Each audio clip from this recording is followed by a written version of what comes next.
Hi, and thank you for joining me for another edition of Rabbi Stein's PPE.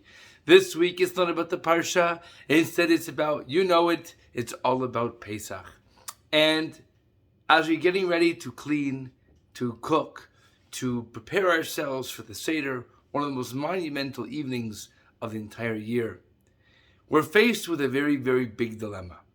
And the dilemma or the question that I want to ask is, why do we eat matzah? What's the reason? Rabban Gamliel says there's three things you must discuss at the Pesach Seder, otherwise you've not fulfilled your obligation. Pesach, matzah, and maror. He says, matzah al shumah. Why do we have matzah?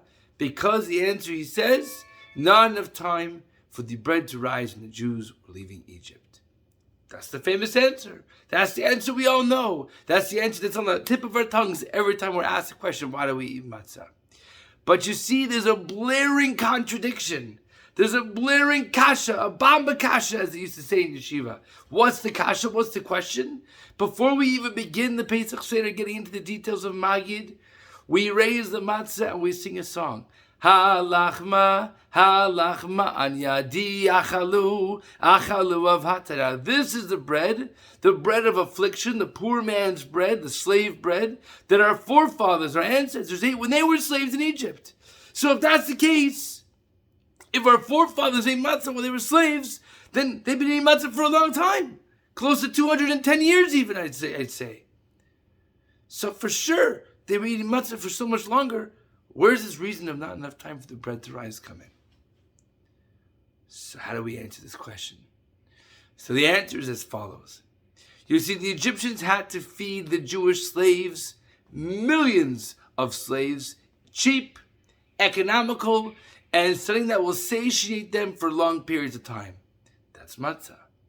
And when the time came to leave Egypt, Makat Bechoros happened at midnight. The Jewish people left the next morning. Ample time to bake bread. Yet, we were so busy preparing ourselves mentally for the Geula. We couldn't think, what are we going to eat? Hashem has just delivered the 10th plague. Why am I going to think about food right now? Let me think about my emunah. Let me think of my bitachon, my faith, my determination, my connection to Hashem. Not worry about food. Hashem will provide. So they grabbed whatever they had in the pantry, which of course was matzah. And so we sit down at the Seder night, and we're about to eat the matzah. Why do we eat matzah now? We were slaves, and this was the food that we ate as slaves. But now we are free. We've transformed this poor man's bread, this slave bread, to the bread of our freedom, to the bread, the lechem of emunah, the lechem of faith, and our connection to Kadosh Baruch Hu.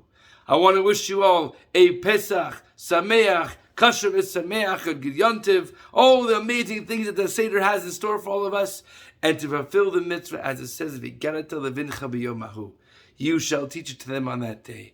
Make it engaging. Make it fun. Make it exciting. Make the kids want more. Shabbat Shalom. Chag Sameach.